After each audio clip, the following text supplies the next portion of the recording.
Merhaba arkadaşlar, kanalıma hoş geldiniz. Daha önce tanıtım videosunu yayınlamış olduğum minik buzağımızın yapımına bugün birlikte başlıyoruz. Ben daha önce örnek teşkil etmesi için bir kafa yaptım. Sizlerle paylaşmak istiyorum. Biz de bugün kafadaki parçaları, ufak parçaları yaparak çalışmamızı başlatacağız. Öncelikle ben ağız kısmından başlayacağım. Sizler de evinizde pembe renkte, pembe tonlarında ipiniz var ise kullanabilirsiniz. Şimdi örgümüze birlikte başlayalım. Öncelikle 9 zincir çekerek başlıyorum.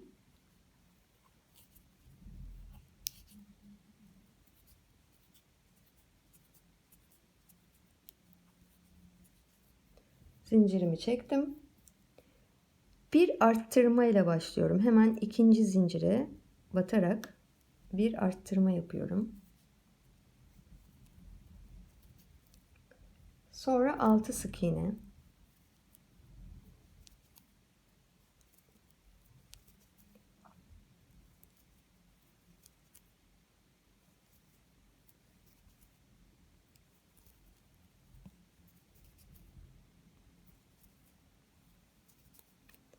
Son zincirimize de arttırma yapacağım. Aynı yere 2 tane batıyorum ve diğer tarafa dönüyorum.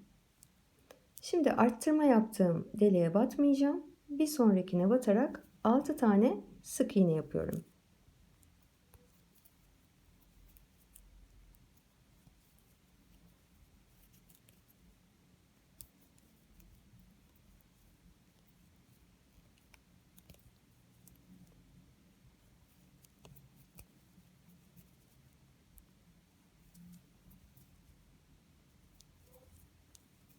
Altı sık iğnemi tamamlıyorum. Başlangıca batarak birleştiriyorum. Bir zincirle çıkıyorum. Şimdi 3 tane arttırma yapacağım.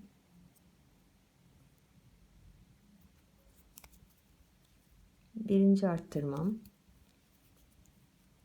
ikinci arttırmam,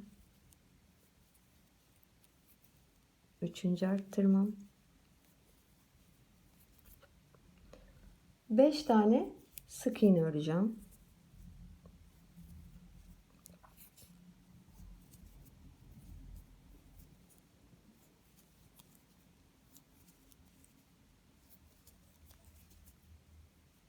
Üç tane arttıracağım.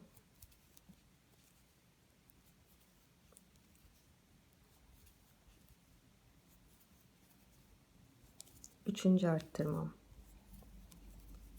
5 tane sık iğne yapacağım.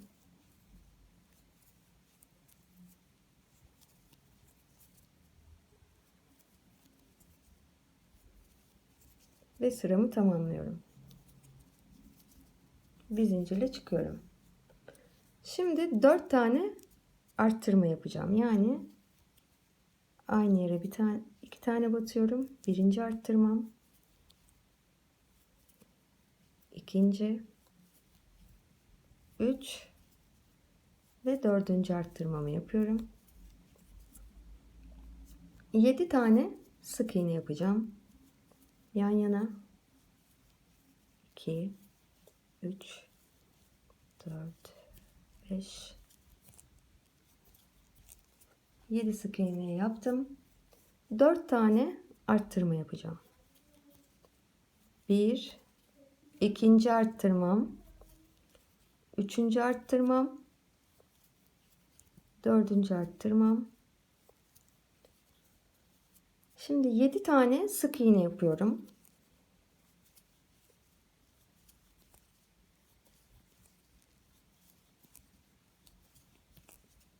Yedi sık iğne yapıyorum. Sıramı tamamlıyorum ve bir sonraki sırama çıkıyorum.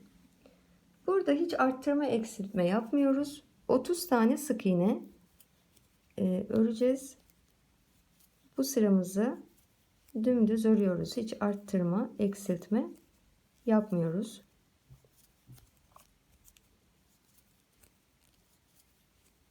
Sonuna kadar örüyoruz.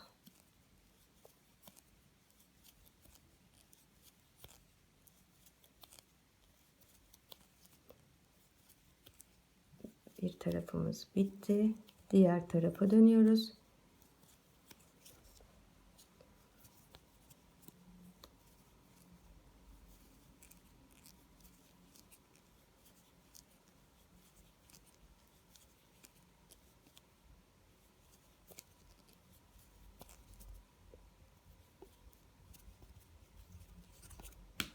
Şimdi arkadaşlar bu sırayı biraz dikkatlice yapmamız lazım.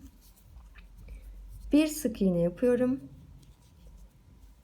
Bir tane arttırıyorum.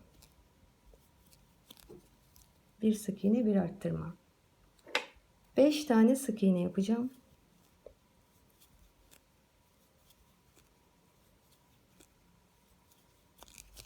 Bir tane arttırıyorum. 7 tane sık iğne yapacağım.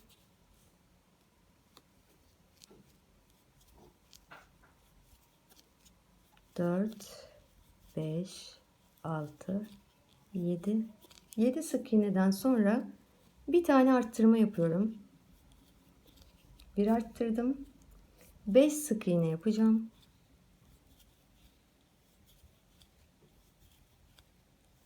Beş sık iğne. Bir arttırma. Geri kalanını da düz öreceğim. 8 tane sık iğne.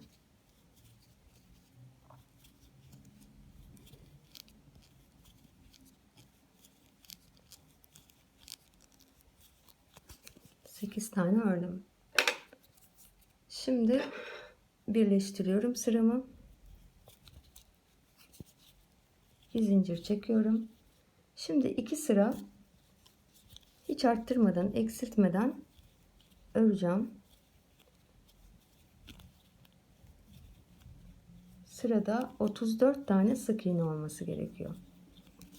2 sıramı bu şekilde tamamlayacağım.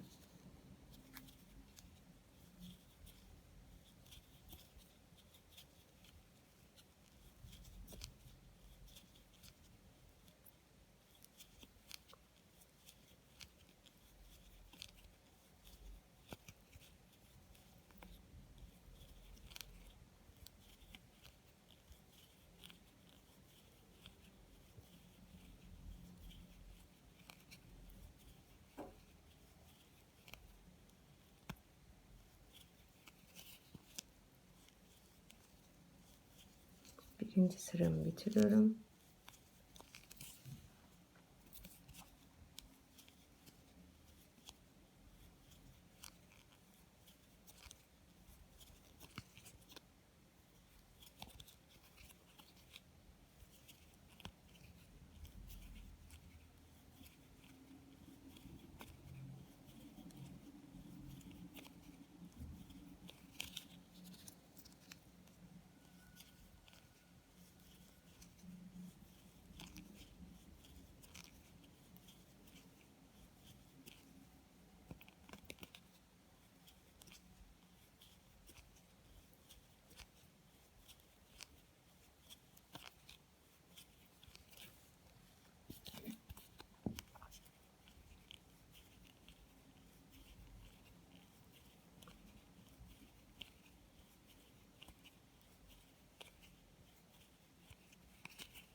Evet arkadaşlar, gördüğünüz gibi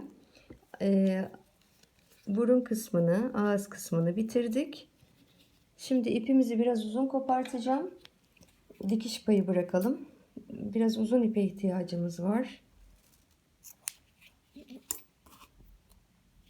İpimi çekiyorum ve ağzımızı bir kenara bırakıyoruz.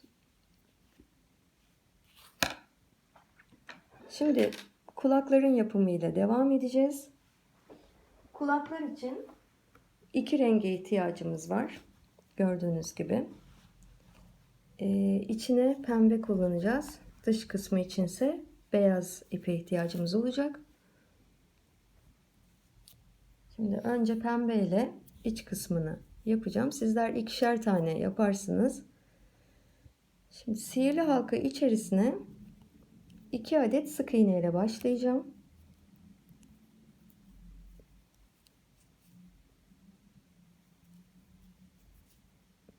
İki adet sık iğne yapıyorum. İpimi sıkıştırıyorum. Bir zincir çekip geri dönüyorum. Şimdi burada her bir deliğe 2 tane yapacağım. Yani arttırma yapacağım. Burada da arttırıyorum. Bu sıramda 4 tane sık iğnem olması lazım ve bir zincirle geri dönüyorum. 4 tane sık iğne yapacağım. Arttırma, eksiltme yok. 3 4 bir zincir çekiyorum, geri dönüyorum. Birinciye batıyorum, arttırma yapıyorum. 2 tane oldu. 3 tane daha örüyorum. Bu sıramda 5 tane sık iğne olması gerekiyor ve bir zincir çekiyorum, geri dönüyorum. Şimdi bir tane azaltıyorum. 3 tane sık iğne yapıyorum.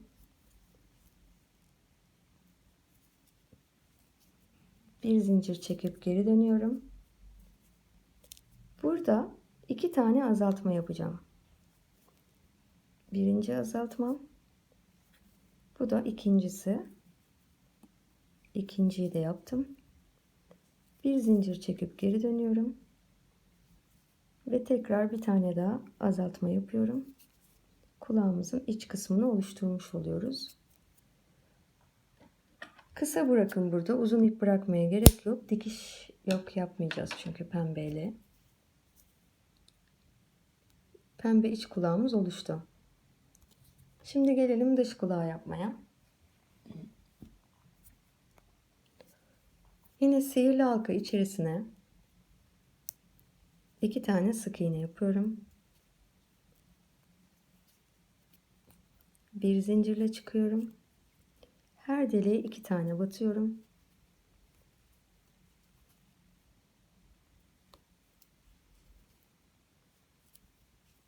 Dört oldu. Bir zincirle çıktım. Geri döndüm. 4 tane sık iğne yapıyorum. Bir zincir çektim, geri döndüm. Bir tane arttırıyorum.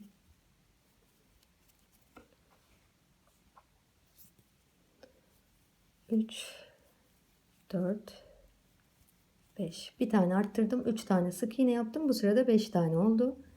Bir zincir çektim, geri döndüm. Bir tane azalttım. 3 tane sık iğne.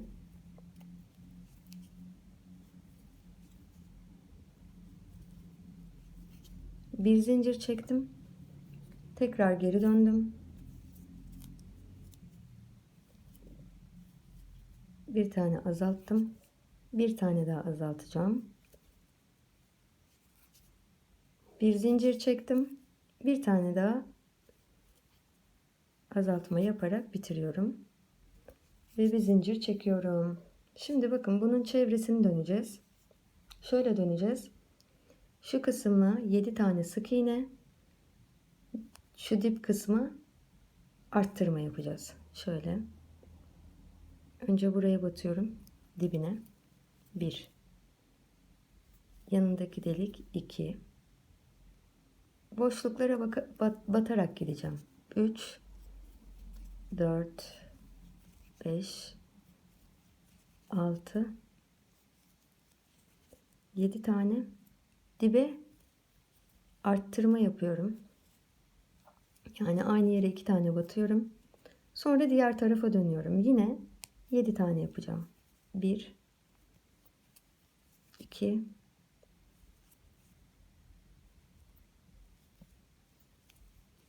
3 4 5 6 7 tane yaptım. Şu başladığım noktanın içine batıyorum ve birleştiriyorum. Bir zincir çekiyorum. Şimdi Bir sıra daha öreceğim. Burada da 16 tane sık iğne olması lazım. Düz örüyorum. 1, 2, 3, 4, 5, 7, 8, 9, 10, 11, 12, 13, 14, 15, 16 sık iğne ördüm ve başladığım noktaya birleştiriyorum. Şimdi kulağımızın içini alacağız ama şu fazlalıkları temizlememiz gerekiyor. Onları bir içine çekelim önce. İç tarafta kalsın bu içine çektiğimiz kısımlar.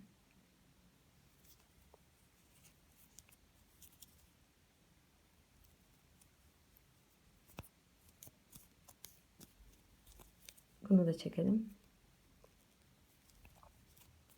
Çekmezsek çünkü örerken hem zorluk olacak hem de daha kötü bir görüntü olacak. Bunu da temizleyelim.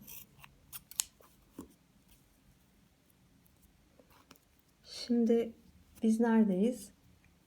Tepe noktasındayız. Bittiğimiz yerde. Tepe noktası da o bir azaltma yapmıştık ya en tepede. O nokta. Oradan itibaren o noktayı üste getireceğiz. Bitirdiğimiz noktayı, hani tek eksiltmeyle, tek azaltmayla bitirdiğimiz noktayı bu şekilde yukarıya getireceğiz. Şimdi şöyle yapıyoruz. Birlikte öreceğiz. En tepeye batıyorum.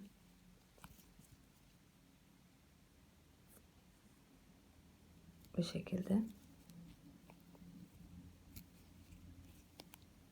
İçeride tutacağım. Normal sık iğne öreceğiz. Önce bir tutturuyorum. Sonra bir beyazdan bir de karşı taraftan alacağım. İkisini birlikte sık iğne öreceğim. İkinci,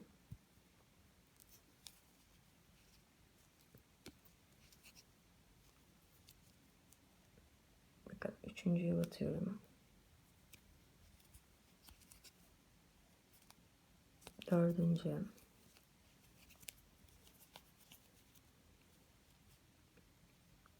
bir beyazdan bir de pembenin içinden batıyorum. Çevresini böyle döneceğiz. Bu uç kısım en uca gelmesi gerekiyor.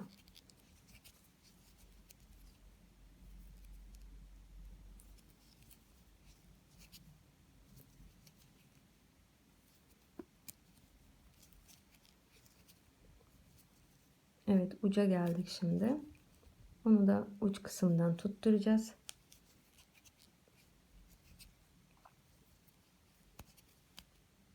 Şimdi diğer tarafa döndüm. Diğer tarafı öreceğim.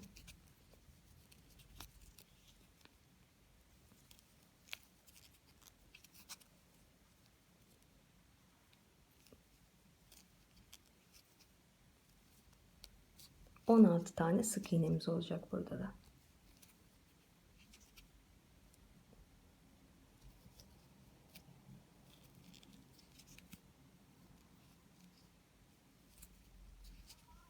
Evet, düzgün bir şekilde örmemi tamamladım. Şurada bir tane daha kaldı. Onu da bitiriyorum. Ve tepe noktasından birleştirip kulağımızı tamamlıyorum. Diğer taraftan da alalım.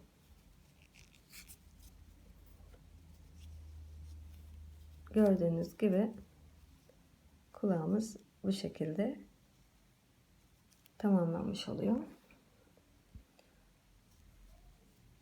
yakından göstereyim. Siz bundan bir tane daha yaparsınız. Hazırlayalım. Kenarda dursun. Beyaz ipimizi uzun bırakacağız. Çünkü beyaz ipi kullanarak dikeceğiz başımıza.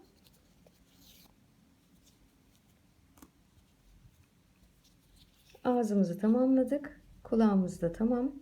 Dediğim gibi kulağımızdan 2 tane yapıyoruz. Ve ağzımız da hazır. Bu videomuzda şimdilik anlatacaklarım bu kadar. Bir sonraki videomuzda arkadaşlar kafamızın yapımına artık başlayacağız. Bunun için beyaz ve siyah ipe ihtiyacımız var. Hazır bulundurursanız devam edeceğiz örmeye.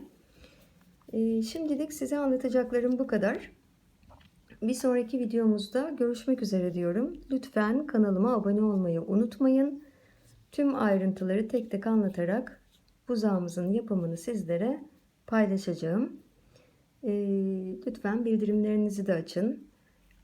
Sağ alttaki zil işaretine basarak bildirimlerinizi açabilir. Videolarımdan da anında haberdar olabilirsiniz. Videomu beğendiyseniz lütfen beğeni butonuna da basarsanız sizlerden gelen feedbackleri de öğrenebilirim. Hepinize güzel örgülü günler diliyorum. Şimdilik hoşça kalın.